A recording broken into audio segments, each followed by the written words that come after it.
오늘 저는 사실 그 정동수 목사님께서 4차 산업혁명이라는 이야기를 좀 화두를 꺼내셨는데, 사실은 제가 한국에 있기 전에 이제 독일에 있었습니다. 독일의 국가과학자로 있으면서 독일의 어떤 그 과학기술을 좀 이끄는 그런 역할들을 좀 했었는데요. 그때부터 가지고 있었던 그 어떤 기술 트렌드가 있었는데, 한국에 들어와서 한 5년 정도 지나니까, 5년이 좀 더 지났군요. 한 8년, 9년이 지나니까 갑자기 4차 산업혁명 이라는 이야기가 되면서 정부에서 저를 또 불러서 또 어떠한 프로젝트나 어떠한 정부 기획을 하는데 이런 요청들을 좀 해오면서 좀 같이 한번 고민을 좀 해보면 어떨까. 요즘에 뭐 텔레비에서 계속 4차 산업혁명, 4차 산업혁명 이런 얘기들이 많이 나오는데, 그런 트렌드들을 좀 읽고 그리스도인으로서 좀 어떻게 살아가야 할 것인가, 이런 것들을 좀 생각해보는 시간들을 좀 가져봤으면 좋겠습니다. 이 발표 자료는 제가 다 드리고 가겠습니다. 그러니까 적지 마시고요. 편하게 들으신 후에 나중에 한번 이런 걸 그리스도인의 관점에서 4차 산업혁명은 우리가 무엇으로 봐야 되고 과연 우리는 무엇을 할 것인가, 이것들 좀 같이 봤으면 좋겠습니다. 몇 개 그림을 좀 가지고 왔는데요. 어렸을 때, 제가 마우스를 좀 쓰겠습니다. 이 어렸을 때 보시면, 이 종이컵에다가 실을 연결해가지고 먼 거리까지 음성을 전파할 수 있다는 것들을 아마 어렸을 때 기억을 하셨을 겁니다. 먼 거리를 이렇게 전달했었는데, 이런 아이디어로 엔지니어들이 이러한 전화기를 만들고요. 그 다음에 이제 개인 전화기를 만들어서 1973년도에 무선 전화기가 탄생을 합니다. 그리고 나서 40년이 지난, 대략 한 40년이 흐른 후에 2007년도에 잘 알고 계시는 스마트폰이라는 것이 등장을 합니다. 제가 독일에 있었을 때 사실 이 스티브 잡스가 저희 있는 드레센에 왔었습니다. 그 마이크로프로세서 칩을 만들어 달라는 요청을 좀 했었는데 거부를 당하고 다시 미국에 돌아갔어요. 물론 삼성도 왔다 갔었습니다. 2005년도에. 그때 만들어 달라는 게 종이장만큼 얇은 마이크로프로세서 칩을 만들어주면 세상을 바꿀 것이다 라고 이야기를 했었는데, 전 세계 과학자들 그 누구도 믿질 않았습니다. 심지어 독일에서 이 반도체 칩을 설계하는 과학자들도 에이, 불가능해. 어떻게 그런 걸 만들겠어? 라는 그런 이야기가 됐었는데, 인텔이라고 하는 회사가 우리도 한번 세상을 도전해보자 라는 의미를 가지고 반도체 칩을 열심히 연구하더니 2007년도에 저희가 보고 있는 스마트폰이 탄생을 시작을 했습니다. 또 하나의 그림을 좀 보여드리면요. 사람이 예전부터 하늘을 알고 싶어서 많은 노력들을 많이 했었습니다. 여기 보시면 이렇게 사람의 인력으로 날아가겠다고 하는 레오나르도 다빈치가 그 날개로 사람이 날릴 수 있을 것이다, 행글라이더도 타고 했었던 그런 시대가 열렸는데, 1903년도에 라이트 형제가 비행기를 처음 만들고 나서, 그래서 인류는 하늘을 날 수 있는 그런 꿈들을 가졌습니다. 그 뒤에 세계에서 가장 큰 비행기인 A380이 만들어졌고요. 1969년도에 인류가 달 착륙을 했습니다. 그래서 사람은 지금 무엇을 꿈꾸고 있냐면, 얼마 전에 영화가 나왔던 마션이라고 하는, 즉 화성에 가서 사람들이 거주할 것이다 라는 그런 꿈들을 꾸기 시작했고요. 벌써 이 꿈들이 아마도 몇 년 내에 이루어질 것으로 생각을 하고 있습니다. 이 음악을 한번 좀 보시면, 옛날에 이렇게 음악을 듣고 싶었던 사람들이 이런 축음기로 들었던 게 채 100년이 되지 않습니다. 그리고 여기 계신 나이가 좀 있으신 분, 젊으신 분들 빼고 나이가 있으신 분들 중에 소니 워커맨이라고 하는 아주 상징적인, 이것들 통해서 허리에 차고 카세트 테이프를 들을 수 있었다는 것 자체가 대단한 그 편의성들이 있었습니다.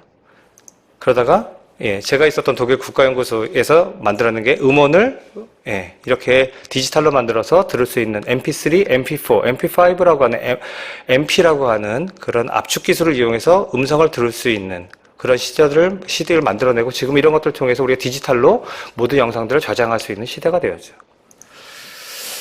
여기 텔레비입니다. 아시다시피 어렸을 때 뭔가를 보고 싶어서 그림을 그렸었는데, 저희는 이제 그림을 보고 옛날 일을 생각합니다만, 텔레비전이 나왔고요. 이게 제가 찾아보니까 1963년도인가 66년도인가 첫 텔레비가 나왔다고 합니다.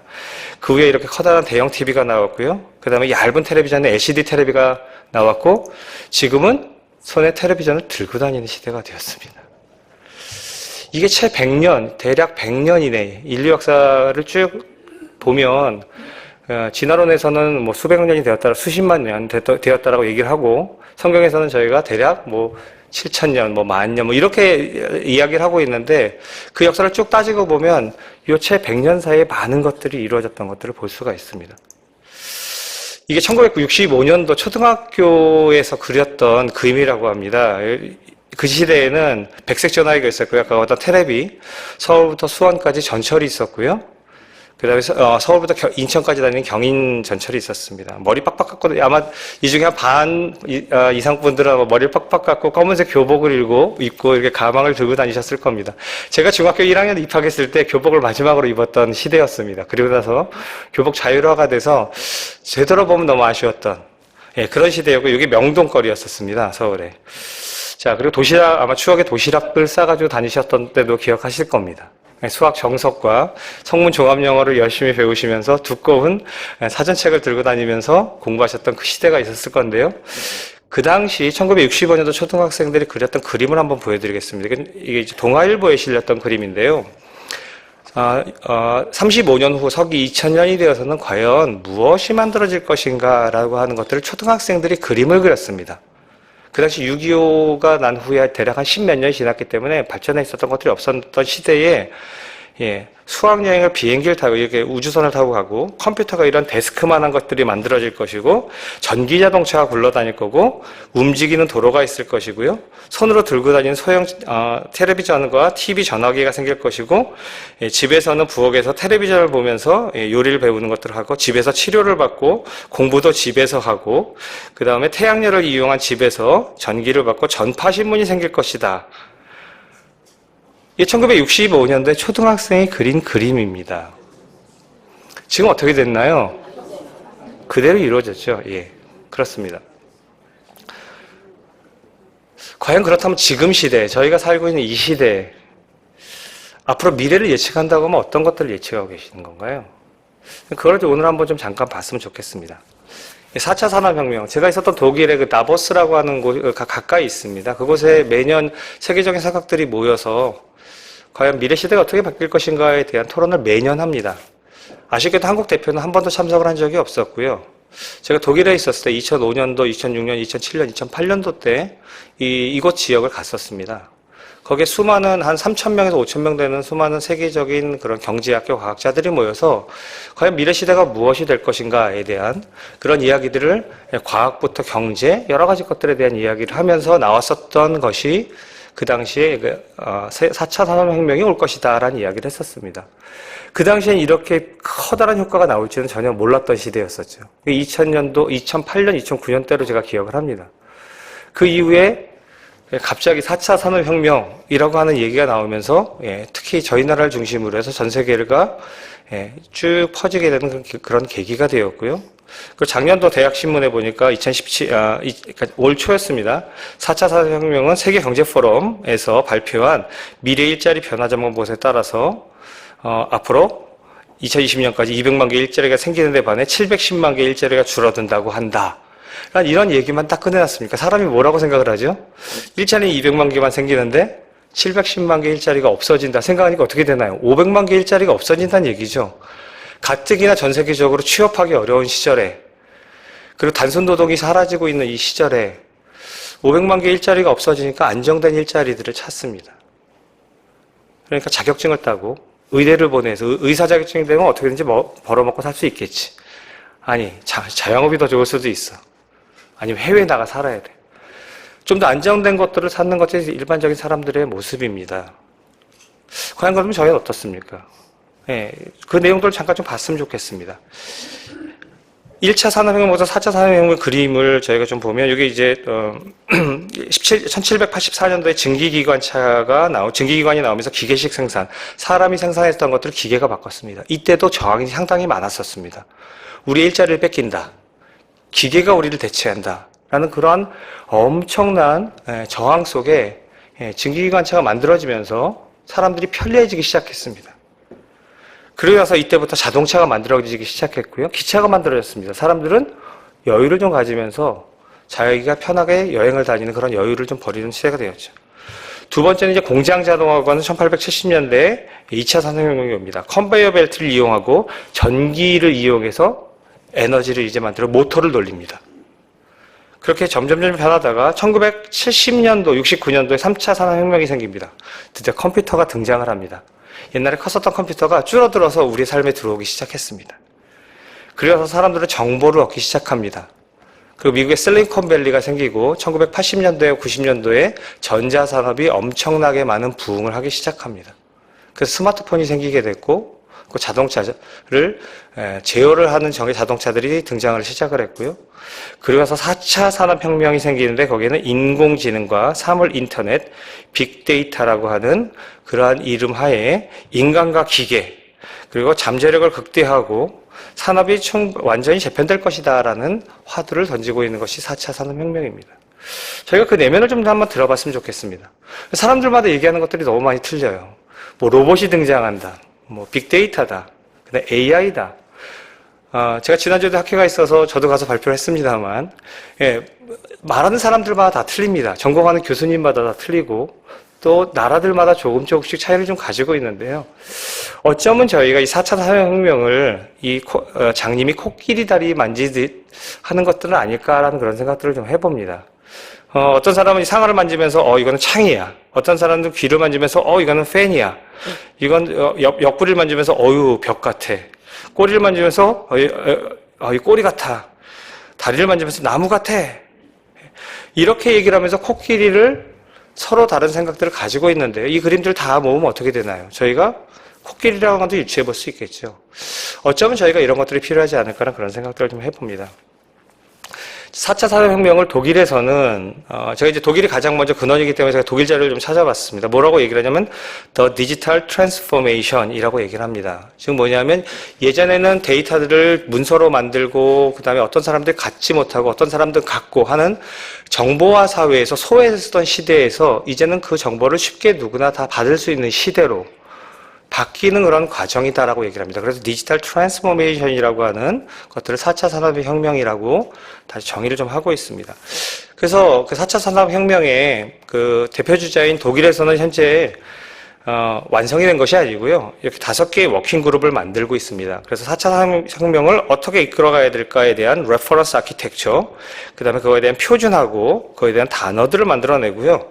워킹그룹이라고 하는 곳에서는 연구를 어떻게 할 건가, 그리고 그런 것들에 대한 혁신을 어떻게 할 건가에 대한 부분들을 다루고 있습니다. 세 번째 워킹그룹은요, 그런 보안, 그 네트워크 시스템을 이용해야 되기 때문에 그거에 대한 보안들을 어떻게 해야 될 것인가. 그 다음에 다음번에 어떤 거냐면 법적인 부분입니다. 예를 들어서 무인자동차가 사고가 났을 경우 어떻게 할 거냐, 누구의 책임이냐, 제조자의 책임이냐, 아니면 정비한 사람의 책임이냐, 아니면 그 자동차를 산 사람의 책임이냐, 보험회사의 책임이냐. 아직까지 그 누구도 결론을 내리지 못했습니다. 만약 로봇이 문제를 일으키면 어떻게 될까요? AI가 만약에 문제를 일으키면 어떻게 될까요? 아직까지 그런 것들이 결정이 된 것들이 사실은 없는 상태입니다. 그리고 나서 그런 것들을 다 적용해서 일터와 교육과 그리고 이런 것들을 어떻게 트레이닝할 건가에 대한 부분들이 이제 막 논의가 되고 있고요. 선진국을 중심으로 해서 이런 것들에 대한 것들이 이야기되고 있는 단계입니다. 좀 예전으로 좀 들어가 보면요. 1823년도에 찰스 바귀지가 첫 번째 컴퓨터를 만든 겁니다. 크기가 얼마나 합니까? 여기 교회랑 이 앞 크기만 할 정도로 상당히 컸습니다. 예. 그 좀 더 지나서요. 우리 혁신의 아이콘이라고 하는 애플사가 만든 첫 번째 애플 컴퓨터가 다음과 같이 생겼습니다. 현대 슈퍼컴퓨터라고 하는 것이 이게 크레이라고 하는 저희 나라 한 3대 정도가 있다고 합니다. 이 크레이라고 하는 슈퍼컴퓨터가 있고요. 우주나 이런 것들을 모니터링하기 위한 시스템들이 밑에 있는 나사 이런 것들이 이제 갖춰져 있는데요. 이제는 점점 정보가 많아지다 보니까 그 정보를 어떻게 저장할 것인가에 대한 부분들이 가장 큰 문제가 되어 있습니다. 그러니까 여러분 잘 알고 아시는 구글이라는 회사는요, 이 데이터에서 나오는 그 열이 너무너무 많기 때문에 지금 남극에다가 또는 북극에다가 이 데이터베이스 창고를 만든다고 합니다. 그냥 공기로는 냉각이 되지 않아가지고요, 바닷물 속에다 담궈야 된다고 합니다. 그래서 현재 지금 공사를 진행 중에 있다라고 얘기를 하고 있고요. 이 데이터, 이 센터 하나를 운영하기 위해서 핵발전소 2개 정도가 들어간다라고 합니다. 빨리 전기가 끊어지면 어떻게 될까요? 우리가 가지고 있는 모든 데이터가 다 없어지는 그런 시대가 도래할지도 모르겠습니다. 자, 그렇다면 인더스트리 4.0, 산업혁명 4.0은 과연 목적을 무엇으로 할까 한번 생각해 보면요. 좀 더 안전하고 좀 더 생산적으로 가고자 하는 것이 아닐까, 제 개인적인 그런 생각들을 좀 가지고 있습니다. 그 얘기 중에 하나가 보시면 산업 현장에서 다치는 사람들이 1년에 상당히 많습니다. 산업 현장 재해자가 약 10만 명 정도가 된다고 합니다. 저희 나라만 그렇고요. 전 세계적으로 수백만 명이 넘습니다. 교통사고로 죽는 사람들이 상당히 많습니다. 그러다 보니까 산업 현장에서는 무엇을 얘기를 하냐면, 그러면 이렇게 위험한 곳에서는 사람 대신에 로봇이 대체하면 안 될까? 이렇게 사고가 나는 것들 때문에 사람 대신에 로봇가 운전하면 안 될까? 아니, 인공지능이 운전한다면 사고가 없어지겠지. 이런 관점으로 접근하고 있다고 생각하시면 어떨까? 그런 생각들을 좀 해봅니다. 그래서 이런 것들 통해서 지금 독일 같은 경우에는 지금 이 공장인데요. 제가 하나 그림을 가지고 왔습니다. 이 공장 자체에 이렇게 사람이 있었던 곳에 사람이 한 명도 없고요. 그리고 다 로봇이 알아서 움직이고 있습니다. 또 하나는 여기 보이시는 이거는 무인 자동차입니다. 예. 이게 구글이 만들어낸 무인 자동차, BMW가 앞으로 이렇게 가겠다라고 하는 무인 자동차가 주어지면 교통사고로 죽는 사람들이 점점 줄어들 것이고, 그 다음에 산업재해로 다치는 사람들이 줄어든다면, 예. 공학이라고 하는 것이 아니면 사회가 좀 더 안전한 사회로 가지 않을까요? 그러기 위해서 산업혁명 4.0은 지금까지 가지고 있었던 첨단 기술들을 다 집어넣어서 좀 더 안전하고 편리하게 가고자 하는 것이 좀 목적일지도 모르겠습니다. 일자리를 뺏고자 하는 그런 것들보다는 어떤 변화 형태로 간다라고 하는 부분들을 한번 생각해 보면 어떨까 생각이 듭니다. 그 로봇이 사람들을 대체한다라고 하는 것보다는 로봇이 공구가 아닌 동료와 같은 존재로 해서 사람의 감성을 읽고 그것에 맞춰서 만약에 해준다면 어떨 것일까라고 하는 것들을 현재 이게 독일의 인더스트리 4.0을 만들고 있는 그룹 중에 하나입니다. 4개의 회사 중에요. 그 회사가 보고서에 나온 것들을 제가 가져온 겁니다. 그래서 그쪽에서는 로봇이 공구가 아닌 동료와 같은 존재로 되지 않을까라는 그런 얘기들을 하고 있습니다. 그래서 에러고노믹스라고 하는 사람의 감성공학이라고 사람의 마음을 편안하게 해줄 수 있는 그런 것들로 진화되지 않을까 그런 얘기를 합니다. 여기 보시면 우리 일상들 워크포스 1차선 보십시오. 다 서서 일합니다. 그래서 정해진 시간 내에 일정을 맞춰야 되면 오늘도 2시간이나 노동을 해야 돼. 그리고 여기 있는 사람들은 나 잡지도 좀 봐야 되고 토요일 날 뭐 이거 하고 싶지 않아 뭐 이렇게 불평불만들 있다 보니까 품질 불량들도 많아지고요. 어떤 데 있어서는 문제를 일으킬 수도 있다는 거죠. 근데 그 원인이 어디서 나타나는지를 모를 수도 있다는 겁니다. 모 회사 저희 나라의 아주 대표적인 H기업의 총 몇백만 대 자동차를 리콜하게 됐습니다. 그 원인 중에 하나가 그 GDI 엔진이라고 하는 게 저희 인하대 출신들이 그곳에서 개발했었던 엔진 중에 하나입니다. 이제 가장 많이 들어있는데요.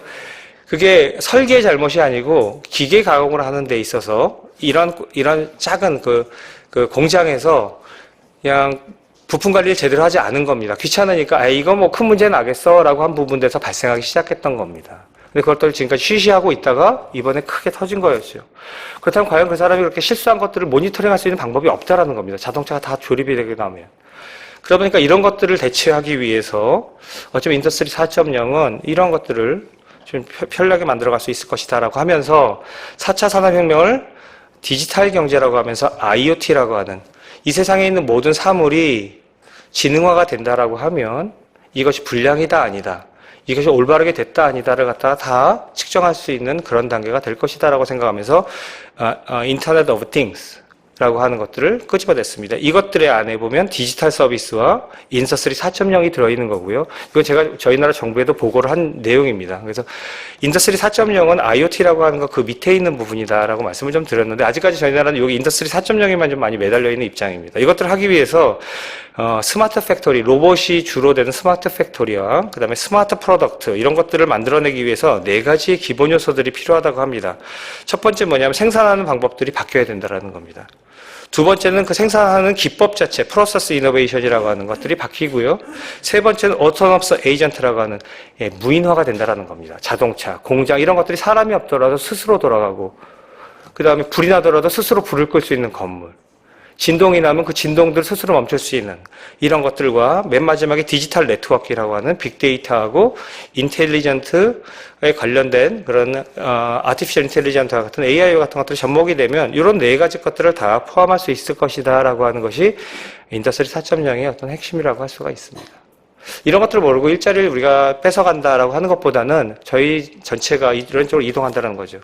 예를 들어서 독일에 있는 업체 중에 하나가 이게 매년 이렇게 줄어가서 이제 로봇이 생산하는 것이 훨씬 많아졌습니다. 이게 지금 작년 보고에서 했었는데요. 이게 다 로봇이 여기 보시면 이게 로봇입니다. 제가 그림 갖고 왔는데 이 로봇이 용접하는 것들 사람이 없이 그냥 다 로봇이 합니다. 맨 마지막에 사람이 검사하고 그것들을 갖다가 마지막 튜닝해서 내보낼 수 있는 이런 광택 같은 거 이런 거 아직 못하기 때문에 이렇게 몇몇 부분들은 사람이 하는 부분과 로봇이 하는 부분은 나눠져 있고요. 이것은 분명히 몇 년 후에는 추월돼서 사람은 정말 중요한 일만 하고 나머지 부분들은 로봇이 하는 것이 올 것이다라는 것들을 저희가 알아야 될 겁니다. 그래서 이렇게 될 겁니다. Replaced by robot. 사람에 의해서 내 일자리가 뺏기지 않을까라고 하는 그런 만화가 이렇게 나와 있는데요. 글쎄요, 그런 부분들은 저희가 한번 고민해 봐야 되지 않을까라는 그런 생각들을 좀 해봅니다. 두 번째, 인더스트리 쪽으로 가게 되면 어떻게 변화될 거냐. 매니팩처링 분야에는 앞으로 이렇게 될 것이라는 얘기들을 많이 합니다. 사람 대신에 로봇하고 센서들이 많이 들어가서 사람들이 조금 여유있고 안전한 상태로 갈 것이다. 그렇다고 사람을 완전히 대체하지는 않을 것이다라고 얘기를 합니다. 그렇기 때문에 맨 머신 컬라보레이션이라고 하는 사람과 기계가 서로 학습해서 서로 이해할 수 있는, 어떤 사람은 아주 뛰어난 기능공이 있습니다. 그런 기능공의 스킬을 오랫동안 시간이 거쳐서 그 새로 들어온 신입사원이 배우는 것보다 이 기능공이 가지고 있는 것들을 로봇이 배우고 그 로봇에 의해서 신입사원이 로봇을 이용해서 쉽게 제조할 수 있다라고 하면 전체적으로 어떤 제품의 퀄리티가 많이 높아질 수 있다라는 거죠. 그러니까 이런 것들을 통해서 제가 맨머신 컬라보레이션이나 그 다음에 요즘 나오는 3D 프린터나 또는 여기는 AR이라고 하는 증강현실을 이용해서 꼭 부품을 다 풀러보지 않아도 저희가 쉽게 이해할 수 있는, 그리고 직접 가보지 않더라도 쉽게 이해할 수 있는 그런 시스템이 된다라고 하면 훨씬 더 나아지지 않을까라는 그런 이야기들을 많이 하고 있습니다. 그 다음에 맨 마지막에 리모트 컨트롤, 즉 먼 거리에 있어도 우리가 쉽게 제어할 수 있는 것으로 앞으로 제조 현장은 바뀔 것이다 라는 이야기들을 많이 합니다. 그럼 엔지니어링이라고 하는, 저는 이제 공대 교수를 맡고 있습니다만, 앞으로 엔지니어링이라고 하는 분야는 어떻게 될 것이냐. 보시면, 컴퓨터 베이스 시뮬레이션으로 해서 이제는 만들어 보는 것이 아니라 미리 다 시뮬레이션을 통해서 다 제조를 해봅니다. 제조해서 끝 단계까지 다 가보고 괜찮을 것 같으면 그때 생산을 하는 겁니다. 그 다음에 여기다 이제 클라우드 컴퓨팅을 이용해서 자기가 설계한, 아주 잘 설계된 것들은 저만 갖고 있는 것이 아니라 그 누구도 마음대로 쓸 수 있는 시대가 되어 있습니다. 예를 들어서 여기 그랩캐드라고 하는 회사의 오픈소스로 되어 있는데 여기는 약 500만 개의 실제 설계된 툴이 인터넷에 떠 있습니다. 이걸 그대로 갖다가 쓰시면 만드실 수 있는 것들 상당히 많습니다. 그 이제부터는 다 오픈소스가 된다라는 겁니다. 그 다음에 이제 앞으로 메인터넌스 이런 부분들에 있어서는 앞으로 컴퓨터 베이스를 이용해서 결정을 하는 것들을 앞으로 하게 된다고 합니다. 여기 이제 왓슨이 지금 의학 박사에 도전을 하고 있습니다. 의학 석사까지는 졸업을 했어요. 실제로 의학 석사를 졸업을 했습니다. 그래서 지난번에 이게 이제 그러니까 제파리라고 하는 퀴즈 대회에 나와서 우승을 했습니다. 그리고 나서 의학으로 가서 의학 석사를 마치고 이제 의학 박사를 하고 있는데 전 세계에 있는 모든 측정된 계측 데이터를 이 왓슨이 다 모아서 통계를 내서 그 통계에서 가장 최적의 효율적인 방법들을 의사에게 거꾸로 제시하는 시대가 되었습니다. 국내에도 몇 개 대학들이 지금 하고 있죠. 그 다음에 이런 것들을 이용해서 여기 보시면 위험한 작업들은 사람이 직접 하지 않고 멀리 가서 이렇게 떨어져서 작업하는 그런 시대로 이제 앞으로 가겠다라는 겁니다. 그럼 물건은 어떻게 될까요? 이제 물건은 지금 저희가 페이퍼를 쓰면 이제 앞으로 종이를 쓰지 않는 시대가 되고요. 다 갖고 있는 스마트폰이나 스마트 기기로 다 전송이 되는 시대가 될 겁니다. 그래서 이렇게 태그를 찍게 되면 이 태그를 통해서 제품이 언제 만들어졌고 어떻게 생산되어 어떻게 배송이 됐고 지금 어디에 있는지 그리고 언제 폐기돼야 될지 이런 것들에 대한 모든 데이터를 담는 시대로 갈 것으로 생각하고 있습니다. 그렇다면 이 세상에 있는 모든 사물이 다 이런 정보를 갖게 된다면 빅데이터라고 하는 엄청나게 많은 데이터들이 등장하게 될 겁니다. 이것들을 또 어떻게 처리해야 될 것인가 에 대한 부분들도 앞으로 고민해야 될 부분 중에 하나입니다. 작년이죠. 이제 딥마인드가 저희 나라에 와서 알파고를 이용해서 바둑을 두었습니다. 그러면서 저희한테 엄청난 쇼크를 주고 갔었습니다. 저도 그거를 제 연구실에서 보면서 한 게임이라도 이겨야 된다, 한 게임이라도 이겨야 된다. 그 대국을 보면서 그래서 두 번째 대국을 이겼던가요? 제 기억으로는 두 번째 대국을 이겼던 거로 기억을 하고 있습니다. 이겼을 때 그냥 집에서 환호를 지르면서 저희 아들이랑 그날 저녁에 치킨을 시켜 먹었던 기억이 납니다. 그럼 딥마인드는 정말 위험한 것이냐? 그 알파고라고 하는 것이 무엇이고 우리 무엇을 할 것인가에 대한 부분들을 조금 이해를 좀 하셨으면 좋겠습니다. 인공지능 사람들이 많이 두려워하고 있고 사람을 대체하는 것이 아니냐? 원래는 이 딥마인드는 오래전부터 1956년부터 사실은 딥마인드는 사실은 논의가 됐었습니다. 한 70년 연구가 된 거였고요. 그때부터 이 딥마인드는 오랫동안 연구가 되었습니다.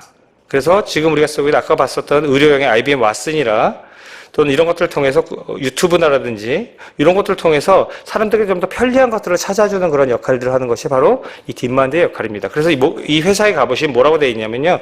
Serve intelligence used to make the world a better place. 그래서 세상이 좀 더 편안한 세상으로 갈 수 있도록 고민하지 않고 이 인공지능이 복잡하게 우리가 생각하는 것들을 좀 더 단순화해서 찾아주고 해결해 줄 수 있도록 가겠다라고 하는 겁니다. 거기서 나온 것이 바로 이 알파고였습니다. 자, 그렇다면 인공지능이 앞으로 어떤 시대가 될까요? 이게 제가 좀 가지고 왔는데 IBM 왓슨에서 이렇게 얘기합니다. IBM 왓슨이 현재 가장 앞서 있는 상업화되어 있는 인공지능 소프트웨어입니다. 그래서 그림이 이렇게 그 원자같이 되어 있고요. 사람이 생각하는 머리처럼 되어 있는데요. 좀 보시면 예, 이런 복잡한 컴퓨터 시절이 다 거쳐서 이제는 생각하는 시스템들이 만들어지면 이런 것들을 이용해서 해야 될 데이터들이 너무 많습니다. 여기 계신 분들도 구글에서 뭔가 하나 찾거나 뭐 네이버에서 뭐 하나 찾으시려면 너무 복잡하지 않습니까? 그리고 거짓 정보도 많고 이러다 보니까 정보 찾는 시간들을 많이 보내고 있습니다. 앞으로 데이터가 더 많아지면 점점 힘들어지는데 이런 것들 인공지능이 수많은 변수 중에서 이 사람에게 필요한 것들을 다 찾아서 최적의 것을 주는데 스스로 판단해서 그 사람이 원하는 데이터를 주는 것들을 해낼 수 있는 그런 프로그램입니다. 그래서 일반적으로 뭐라고 얘기하냐면 뉴럴 네트워크라고 합니다. 뉴럴 네트워크는 뭐냐면요. 저희 뇌가 여러 가지 데이터들을 많이 가지고 있지만 그 데이터 중에 우리가 필요한 것들을 찾아서 말로도 하고 행동으로도 표현하는 것처럼 컴퓨터도 이러한 뉴럴 네트워크를 이용해서 필요한 정보들을 제공해 주는 것들을 역할들을 하겠다라는 겁니다. 그래서 이런 것들 통해서 인공지능이 나오게 되면 사람들이 고민해서 많이 풀어야 되고 찾아야 되는 것들을 앞으로 해결해 줄 수 있을 것으로 생각한다라는 겁니다. 예, 이건 넘어가겠습니다. 자, 앞으로 시대 어떻게 될까요? 이거 잘 아시는 유튜브에 나와 있는 거고 선전이 나왔었는데요. 예, 아마존고라고 하는 것입니다. 예, 뭐냐면 이 친구가 아무것도 안 들고 그냥 나갑니다. 어떻게 되나요? 예, 크레딧 카드에서 돈이 빠져나갔습니다.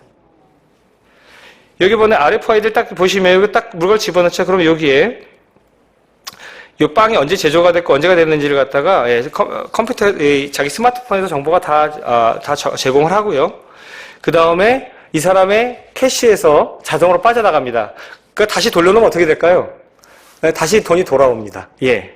그래서 계산할 필요가 없는 시대가 되었습니다. 만약에 물건이 문제가 있으면 어떻게 될까요? 나가면서 삐삐삐삐 울립니다. 아, 상했습니다. 아, 이거는 드셔야 될 시간이 얼마 남지 않았습니다. 이게 다 모니터링이 되는 겁니다. 그 다음에 회사에서는 이걸 누가 사갔는지도 압니다.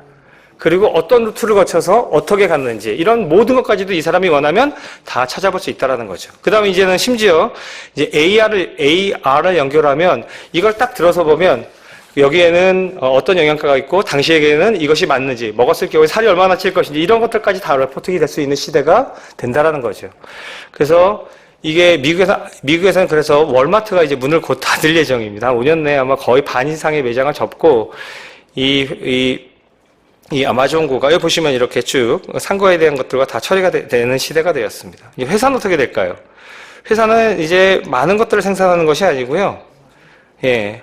주문자가 주문을 하면 로봇이 알아서 그 사람에 맞는 정보들을 받아 주문받은 대로 이제 만들어내는 겁니다. 그래서 옛날처럼 복잡하게 여기 있는 작업자가 한 개씩 원하는 형태를 만들어내겠다는 것이 아니라 인공지능을 묻게 되면 여러한 다양한 것들을 찾아서 최적의 시스템들을 도용을 해서 생산을 해내고 원하는 크기를 만들어내고 다 주입해서 이런 에러 없이 공장으로부터 생산해서 물류회사로 보내고 물류회사에서는 적당하게 이것들에 대한 것들을 RFID를 찍어서 어디로 보내야 될 거다라고 하면 브라질에 있는 사람에게 자동으로 보내고 재고 없이 이것들 한 번에 처리할 수 있는 시대가 된다는 겁니다. 그래서 브라질에 있는 사람은 자기 공장이 없지만 한국에 있는 공장 또는 미국에 있는 공장에게 자기가 원하는 것들을 임의로 주문을 하면 며칠 내로 언제 오고 있는지 언제 생산이 돼서 누가 만들었고 어떤 양으로 오는지 이런 것들을 다 모니터링하는 시대가 되는 것이 인더스트리 4.0이 가고자 하는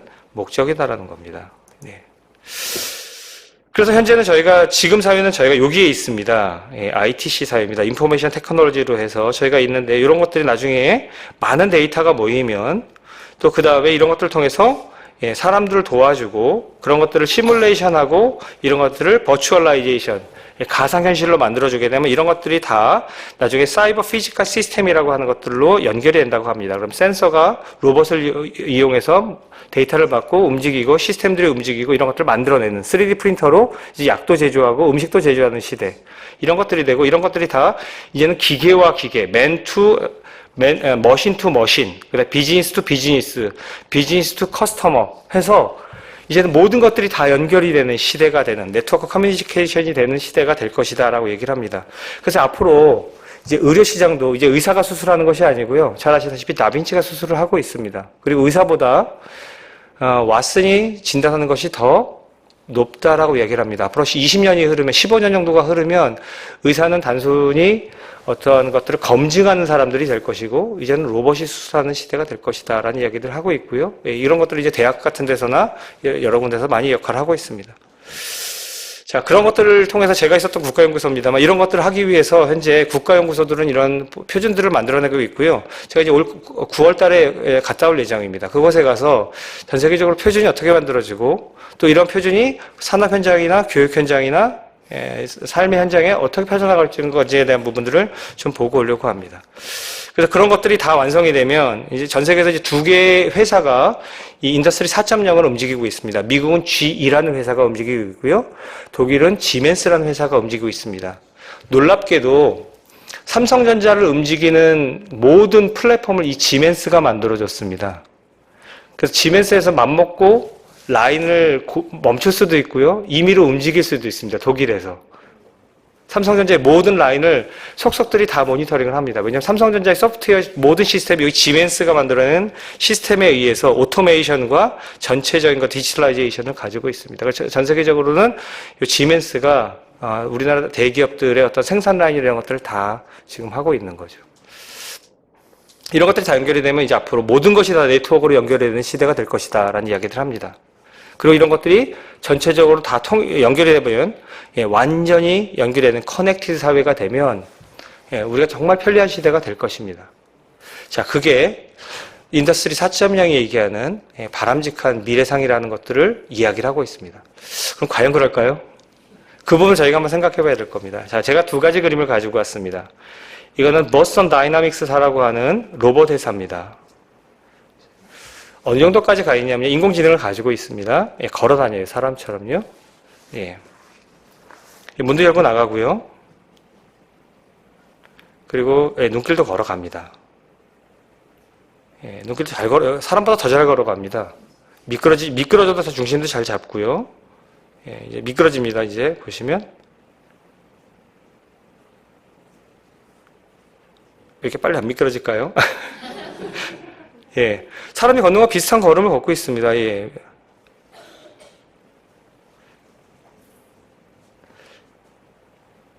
예, 미끄러졌죠? 예, 어이구, 미끄러질 뻔 했는데도 잘 중심을 잡고 걷습니다. 네. 좀 더 볼까요? 이제 사람과 같이 걸으면서 얘기를 합니다. 이제는 단순 노동을 시킵니다. 예. 그래서 원하는 위치에 짐 알아서 그냥 밤에 퇴근해도 짐 정리해놔. 이 한마디에 짐을 싹 정리를 해놓는다. 창고를. 예. 물론 여기 이제 택이 달려 있습니다. 아까 이런 칩들이 있어서 어디에 위치해야 될지 이런 것들을 다 모니터링 하고 있고요. 예, 그리고 나서 이제 무거운 짐들을 하는데 이제 여기 있는 개발자가 장난을 칩니다. 밉니다. 이러면 어떻게 돼? 싸움 벌어지겠죠? 예, 어떻게 하나 한번 보십시오. 이 로봇이. 예. 예, 쫓아갑니다. 주인님이 명령을 했는데 이게 어디 갔을까 하면서 다시 또 집습니다. 예. 이제 집었는데 이거를 예. 보통 사람 같은 거 어떻게 될까요? 감정이 치는 사람은 아마 싸움이 벌어졌겠죠. 하지만, 로봇은 그런 거 없이 자기가 맡고 해야 될 일을, 수행해야 되기 때문에 여전히 쫓아다니면서 여전히 그 일을 수행하고 있습니다. 예. 감정이 치우치지 않고 하고 있고요. 예, 이제 넘어뜨립니다. 아유, 넘어졌죠. 예. 예, 그럼 두 주먹을 불 끈지고 일어나야 될 텐데, 이 로봇은 두 주먹을 불 끈지고 그냥 벌떡 일어나기만 합니다.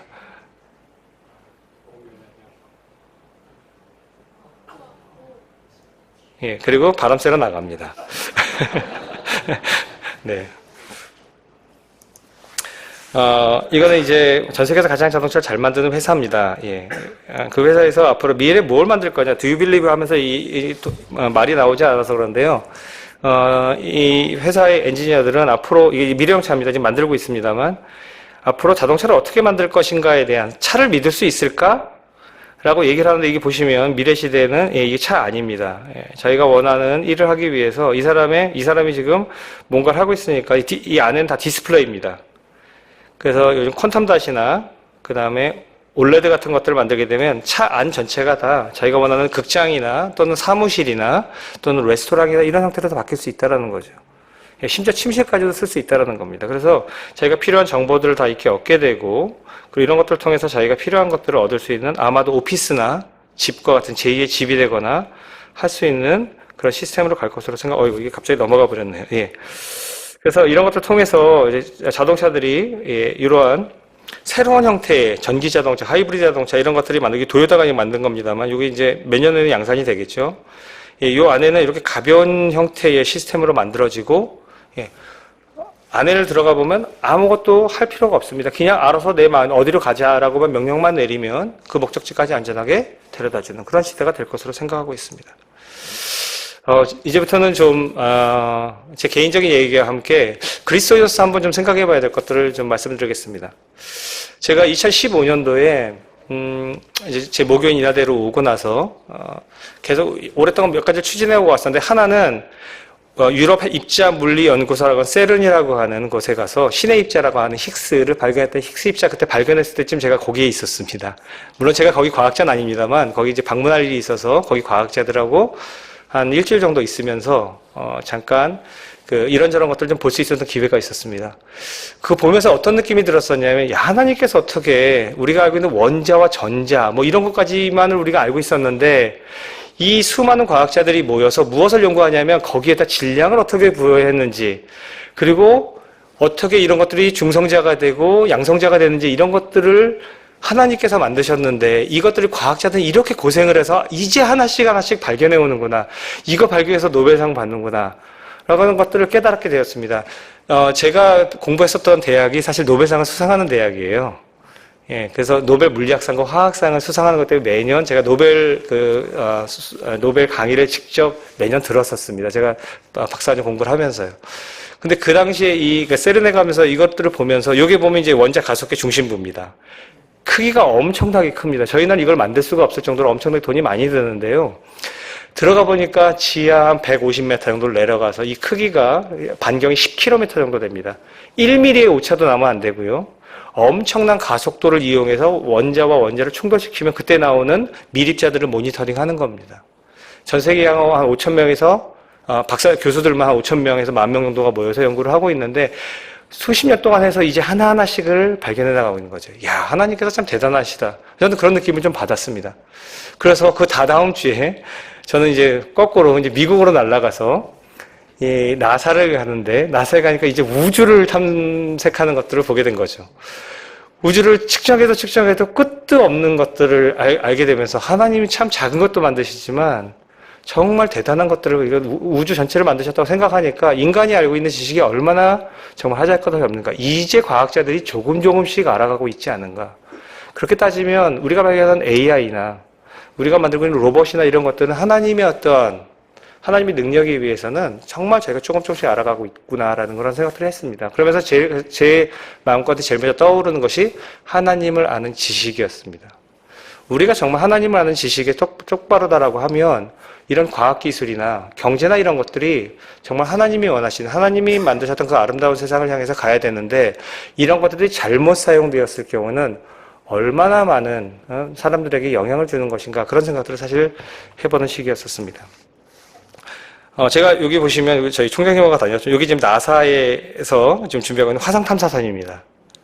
예, 그래서 실제로 가서 보고 왔고요. 그 해년도부터 그 캘리포니아 저쪽 사막에서 이걸 가지고 실제로 화성에서 어떻게 살아갈 것인가 1년 동안 테스트를 사실 했었습니다.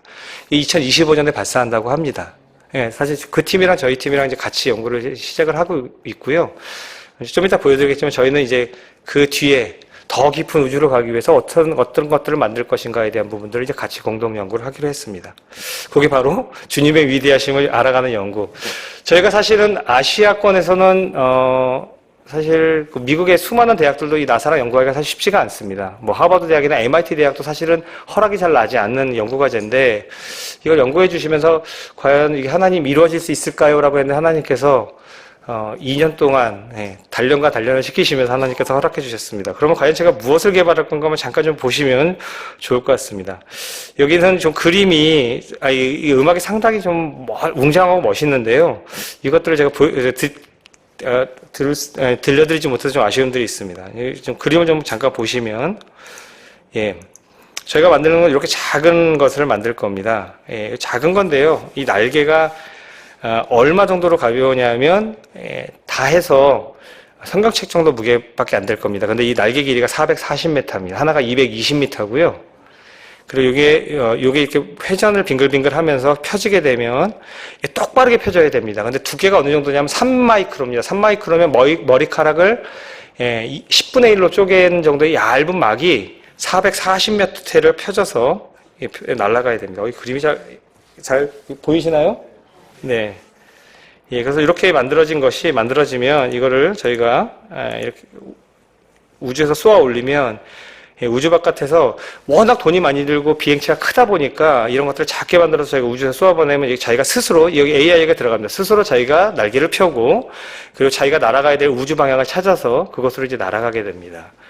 그래서 이런 것들을 이제 연구를 좀 하기 위해서 하나님께서 허락해 주셨는데 여기 이제 카메라들이 이제 발을 향해서 가야 될지를 찾아내면 날개를 펴고 그리고 이 날개를 편 상태에서 태양에서 나오는 태양풍이라고 하는 그 포톤 에너지를 받아서 그리고 그 힘을 얻어서 이제 날아가게 될 겁니다. 이렇게 회전하면서 공상 영화에서 나오는 것 같은 그런 형태로 쭉 날아가게 되면 지구를 지나서 더 먼 거리까지 지금 날아갈 걸 생각하고 있습니다. 그래서 이런 것들을 통해서 저희가 날아가면 계획으로는 저희가 지구를 태양계를 아예 벗어날 수 있는 것까지 지금 만들어 볼 수 있지 않을까 생각했는데 현재까지는 아직 불가능하지 않을까 생각하고 저희가 화성 정도 지나서 목성과 토성 정도까지 날아가지 않을까 그렇게 생각을 좀 하고 있습니다. 아직까지 한 번도 시도를 해보지 못했고요.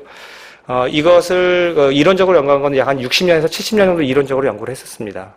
그래서 이것들을 저희가 한번 해보려고 생각하고 있습니다. 그러다 보니까 지금까지 한 번도 해보지 않은 것들, 근데 하나님은 분명히 아실 거라 생각이 들고요. 이런 것들 하기 위해서 하나님께서 주신 지혜를 이용해서 정말 하나님께서 주신 지혜를 통해 저희가 한번 이런 것들을 해보자라고 하는 그런 것들을 해주신 것으로 생각하고 있습니다.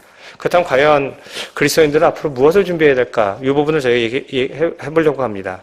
산업혁명 4.0 이걸 준비하면서 제가 책을 하나 찾아봤습니다. 나쁜 그리스도인이라는 책이 있었는데요. 현대 기독교 이미지 평가보고서라고 합니다. 거기에는 뭐라는 얘기가 나냐면 그리스도인답지 못한 것은 실망스럽다. 교회와 신앙 부분에 있어서.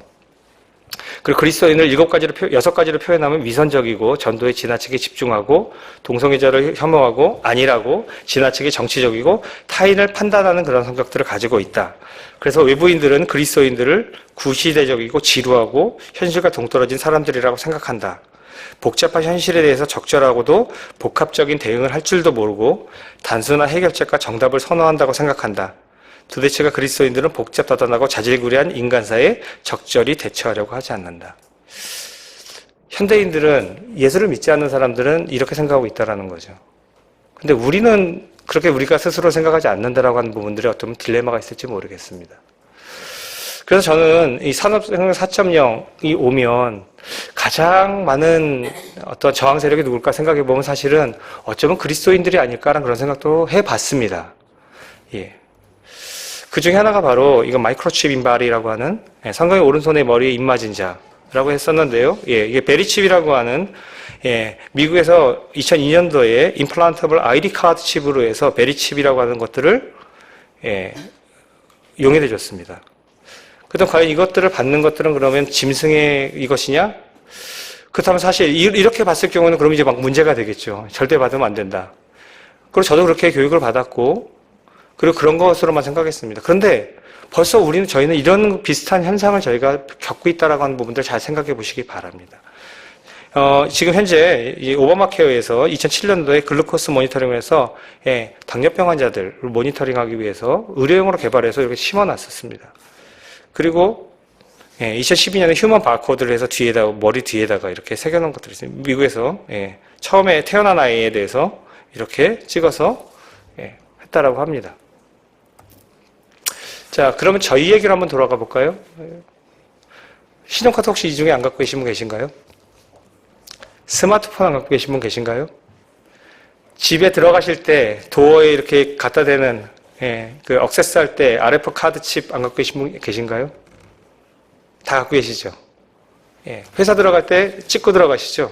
예, 없으면 들어갈 수가 없습니다. ID 카드라고 합니다. 아이덴티피케이션 카드인데 이 아이덴티피케이션 카드는 사실 1970년, 60년대부터 많이 연구가 돼서 왔었던 겁니다. 컴퓨터가 등장했고요. 맨 처음에 사람들이 시계에다 차고 다니고 손으로 들고 다녔는데 이게 불편하니까 그 다음에는 예, 손목 여기에다가 스위스에서 벌써 1980년, 90년도 때 아이디 카드 칩을 심어서 예, 갖다 대는 출입 카드로 형태로 만들었습니다. 예, 그러다가 다시 이걸 또 시계로 이렇게 옮겨서 찍는 그런 구조로 되어 있는데 목적은 신분증하고 신용카드, 의료보험 정보 이런 것들을 다 잃어버리지 않고 쓰기 위해서 만들었다라고 합니다. 자, 우리 주변에도 사물 인터넷이 많이 와 있습니다. 예, 물건들을 찍거나, 그 다음에 여러분 물건 사실 때마다 뒤에 보면 이렇게 바코드가 있고요. 그 뒷면에는 RFID 칩이 있습니다. 이 RFID 칩은 원비트 트랜스폰더라고 해서요. 이것을 그냥 들고 나가면 예, 주변에 있는 센서가 얘네들이 그냥 돈을 계산하지 않고 나갔다고 해서 알람을 삐삐삐삐삐 울려주는 것들로 쓰고 있습니다. 가격은 상당히 저렴합니다. 수십 원 정도밖에 되지 않습니다. 그래서 이런 것들을 프린트해서 여기다 작은 칩을 이용해서 모니터링 할 수 있도록 한 겁니다. 편의성에 의해서 만든 거죠. 지금 어디 가나 이런 것들이 다 있습니다. 이마트를 가거나 뭐 홈플러스나 어떤 마트를 가더라도 다 이런 것들이 다 되어 있는 시대입니다. 사물 인터넷이라고 합니다. 이런 것들이 왜 들어왔을까요? 저희 주변에. 편리하게 해서 들어온 거 아닙니까? 저희는 편하게 쓰고 있습니다. 그러면서 이런 것들을 이용해서 이렇게 되는 것들은 반대하겠다. 어떻게 보면 저희들은 점점 그런 쪽으로 가고 있다는 거죠. 근데 과연 이런 것들이 어떠한 상황이 될 때 두렵냐면요. 신용사회로 간다고 해서 제가 있었던 스웨덴에는 앞으로 스웨덴이 처음으로 동전이 없는 사회, 그러니까 돈이 없는 사회가 됐습니다. 제가 작년에 갔을 때 갔더니만 현금을 받는 곳이 아무 데도 없었습니다. 현금을 찾을 수도 없고요. 현금 자체가 거래가 되지 않습니다. 저희 나라도 2025년도에 아마 제가 날짜는 정확하게 기억 못하지만 현금 사회를 만들겠다고 얘기하고요. 인터넷에 비트코인이라고 하는 것들이 등장을 했고요. 삼성페이, 그다음에 구글페이, 애플페이 이런 것들이 다 뭔가요? 저희가 몸에는 지니지도 않았지만 우리가 들고 다니는 바코드와 비슷한 겁니다. 아이덴티피케이션이죠. 신용사회로 가고 있는. 아마도 여기 어려우신 분들은 아마 트루먼 쇼라고 혹시 기억을 하시나요? 네, 트루먼 쇼가 어떤 거였습니까? 여기는 짐 캐리가 어느 한 도시로 가죠. 근데 그 도시가 완벽하게 모방된 도시였습니다. 모든 것들이 관찰되고 텔레비에 중계가 되는 시절이었죠. 누구만 몰랐나요? 짐 캐리만 몰랐죠. 거기 나오는 모든 사람들이 다 드라마의 등장인물이었었습니다. 예, 캐스팅 다 돼서 알고 있었던 거죠. 이 짐 캐리만 몰랐어요. 숨어 다니고 이렇게 마을에 돌아다녔는데 맨 마지막에 짐 캐리가 그것을 알고 예, 지구의 끝에 가서 지구의 끝이라고 하면 엄청나게 커다란 돔이었었죠. 그곳에 가서 계단을 따라서 올라가서 탈출을 합니다. 모든 것이 통제되는 사회, 모든 것이 관찰되고 모든 것이 제작된 그런 세상. 어쩌면 저희 사회가 그런 곳으로 가고 있지 않을까라는 것들을 한번 생각해 보시면 어떨까 생각합니다. 그래서 앞으로 인공지능이라고 하는 것이 앞으로 어떻게 될 것인가에 대한 부분, 윤리, 경제, 전쟁, 여러 가지 것들에 대해서 많은 것들에 대한 고민들을 지금 하고 있는 것들입니다. 과연 그리스도인들은 그러면 이런 사회에서 무엇을 해야 될지 한번 생각해 보시기 바랍니다. 이런 곳에 가서 목소리를 내야 되고, 이런 곳에 가서 그리스도인들이 올바르게 기술들이 쓰일 수 있도록 그리고 통제해야 되고, 그리고 정말 이런 것들이 가난한 사람들, 어려운 사회에 도움이 될 수 있는 그런 것으로 가야 되는데, 이런 것들이 잘못 쓰였을 경우에는 정말 저희가 생각하지 않았던 그러한 또 통제된 사회, 좋지 않은 사회로 흘러갈 것이라는 그런 생각들이 듭니다. 자, 올해가 종교개혁 500주년입니다. 제가 있었던 드레스덴에 가면 이 마틴 루터의 동상이 있습니다. 제가 항상 여기를 매주 지나가면서 교회 같은 항상 독일 교회를 지나가면서 이곳 항상 들려서 항상 여기 보고 갑니다. 그리스도인으로서 좀 올바르게 살아야 할 텐데 이게 이 광장 한가운데 딱 있습니다. 그러면서 제가 이제 비테베르크에 가서 이 마틴 루터가 했었던 그 95개조 반박문과 그리고 그 시대에 종교개혁을 했었던 그 용감성, 그때 아무도 얘기했었던 대학 교수이자 목사이자 그 사회의 윤리를 가르치는 선생이자 대학에서 쫓겨나고 그다음에 자기의 가정도 어쩌면 완전히 파멸당할 수 있었던 그런 시대에 이것이 옳지 못하다고 하는 이야기를 하면서 다시 복음으로 돌아간다는 이야기를 강력하게 얘기를 했습니다. 처음에 아무도 들어주지 않았습니다. 누군가 이 95기제 방법을 찢어냈습니다. 그래서 다시 광장에 서서 외치기 시작합니다. 무엇인가 잘못되었다. 올바르게 돌려야 된다라고 하면서 종교개혁이 시작되면서 2주 만에 독일 전역에 있는 모든 교회를 퍼져나가기 시작합니다. 그게 바로 프로테스탄트, 신교가 생기게 된 그 시발점이 되는 거죠. 그 당시에 나왔던 것 중에 하나가, 죄송합니다. 다섯 솔라라는 게 있습니다. 오직 성경으로, 오직 그리스도로 말미암아, 오직 은혜로, 오직 믿음으로, 그리고 오직 하나님께 영광을 돌리자. 그리스도인들이 이런 것들 다시 한번 맛보았으면 좋겠습니다. 지금 시대 그리스도인들이 얼마나 많은 욕을 먹고 있습니까? 오늘 저녁에도 무슨 텔레비 프로에서 이단 종교에 대한 이야기가 나온다라고 하죠. 저도 대학생 때 한참 그 CCC나 그 IBF 활동을 하면서 전도를 열심히 했는데 요즘은 대학 가서 제가 전도를 하기가 상당히 어렵습니다. 학생들의 얘기하기가 너무 어려운 거예요. 이 기독교 믿어서 정말 제대로 된 것들을 보여주지 못하는 시대에 과연 저의 모습 어떤가라는 그런 생각들을 한번 해봤던 그런 날마다 해보면서 저도 학교를 출구하고 있습니다. 과연 난 어떻게 할 것인가? 제가 가장 좋아하는 말씀 중에 하나 이것이 있습니다. 내가 자기 사업에 근실한 사람을 보았느냐? 이러한 사람은 왕 앞에 설 것이요 천한 자 앞에 서지 아니라. 운동장에서 다름질하는 자들이 다 달릴지라도 오직 상을 받는 사람은 한 사람인 줄을 너희가 알지 못하느냐? 너희도 상을 받도록 이와 같이 다름질하라. 그리스도인들이 자기가 있는 곳에서 정말 열심히 살고 그 분야에 있어서 영향력을 줄 수 있는 사람으로 산다라고 하면 주님이 오실 때 수고했다라고 하시지 않을까요? 지금처럼 부끄러워하는 모습으로 그리스도인이 살아가는 것이 아니라 정말 사회를 변혁하고 이러한 첨단 사회로 가고 있는 인더스트리 4.0 이런 것들을 두려워하는 사회 가운데 우리 그리스도인들이 이런 것들을 두려워할 것이 아니라 우리가 맞이하고 올바르게 우리가 이해하고 준비해 나가서 이 세상을 정말 하나님이 만드신 아름다운 세상처럼 우리가 바꿔주는 주역으로 살아가는 것들이 중요하다라는 겁니다. 그런 곳에 우리가 주님 오실 때까지 최선을 다해 정말 살고 있는가에 대한 부분들을 한번 생각해 볼 필요가 있다는 생각들이 듭니다. 마지막으로 이 말씀들을 읽고 마치려고 합니다. 너희는 마음에 근심하지 말라. 하나님을 믿으니 또 나를 믿으라. 내 아버지 집에 거할 곳도 많도다. 그렇지 않으면 너희에게 일렀으리라.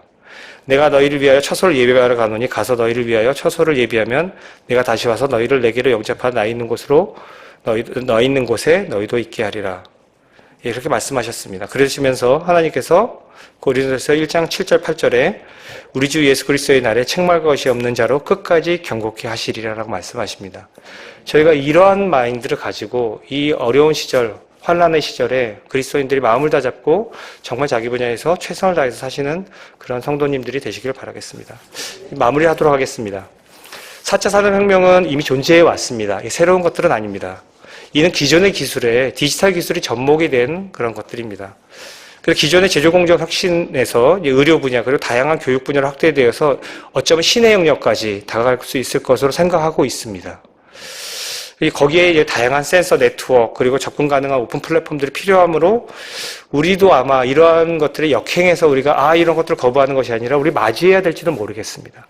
무엇보다 중요한 것은 과연 하나님께서 이런 기술들, 이런 것들, 새로운 패러다임을 주셨을 때 우리는 과연 어떤 모습으로 그리스도인들이 세상을 바라보고 준비하고 우리는 어떤 역할을 해야 될 것인가를 정말 잘 생각해서 각자에게 맡겨진 일 가운데 자기 분야의 리더로서 살아가고 세상의 바른 소리와 바른 행동을 할 수 있는 모습으로 변화를 이끌 수 있는 그리스도인으로 살아가는 것이 하나님이 이 시대 가운데 그리스도인들에게 주신 사명이 아닐까 그런 생각들을 생각하면서 오늘 제 발표를 이것으로 마치도록 하겠습니다. 감사합니다.